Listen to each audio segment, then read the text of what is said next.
I am Daniel, and this is the story of how I fell in love.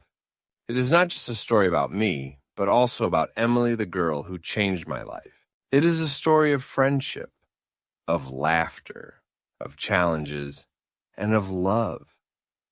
I want to tell it carefully because every little detail still shines in my memory. It was the first day of college. I was 17, nervous, and carrying my books like they were a shield. The campus was big, filled with people I had never seen before. Everyone was busy finding classrooms, talking, or laughing loudly with their friends. I was alone. That's when I first saw her.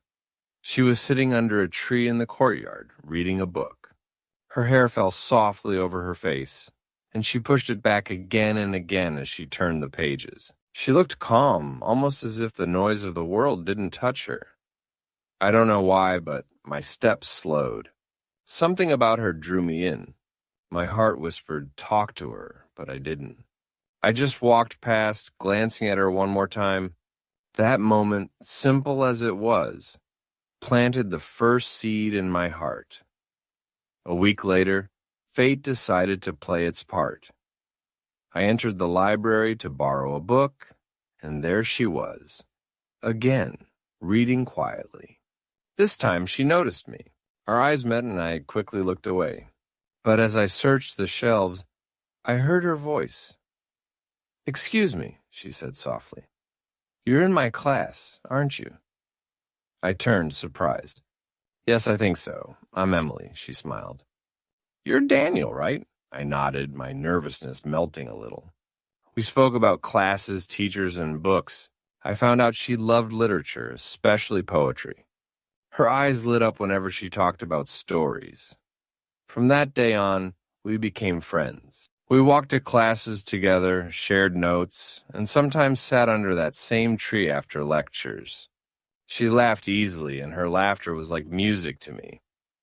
I never told her, but I started waiting for those moments every day. Weeks turned into months. Our friendship grew deeper. Emily was kind-hearted. She helped others without expecting anything in return. When a classmate struggled with assignments, she patiently explained.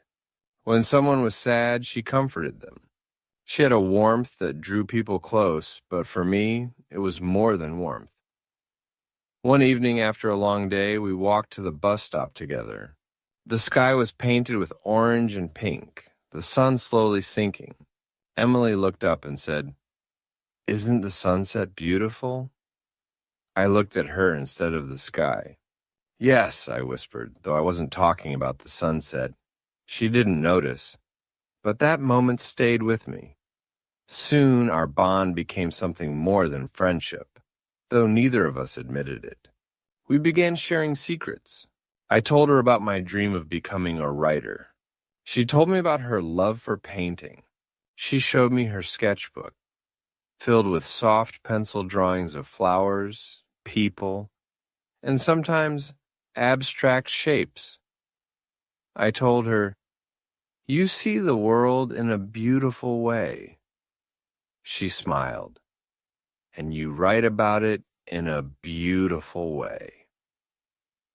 I think that's when I realized I was falling in love.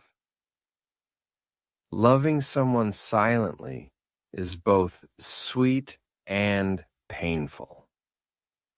Every time Emily smiled at me, I felt joy. But every time I remembered she didn't know how I felt an ache inside. I was afraid.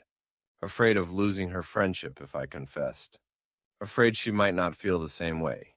Afraid of the silence that might follow. One night I sat at my desk and wrote in my journal, "I love her. I can't stop thinking about her. But does she love me too? Or am I just a friend in her eyes?" That question haunted me. The turning point came unexpectedly. It was during the college festival. There was music, lights, laughter, and a crowd everywhere. Emily and I walked through the stalls, eating cotton candy and playing games. She wore a simple blue dress, and to me, She looked more beautiful than anyone else. At one point, she dragged me to the stage area. A band was playing, and people were cheering. The music was loud, the air filled with energy. Emily laughed and said, "Come on, let's dance." "I don't dance," I protested. She grabbed my hand. "Tonight you will." Before I knew it, we were in the crowd, moving to the music.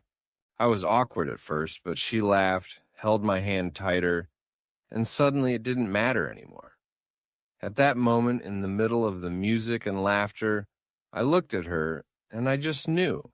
I couldn't hide my feelings anymore. A few days later, I gathered my courage. I asked Emily to meet me by the lake near campus. It was quiet, the water calm, reflecting the silver moonlight. We sat on a bench, and for a while neither of us spoke. Finally, I turned to her. My voice shook, but I managed to say, "Emily, there's something I've been meaning to tell you." She looked at me curiously. I took a deep breath. "I don't just see you as a friend. You mean more to me. I love you." The silence that followed was the longest of my life.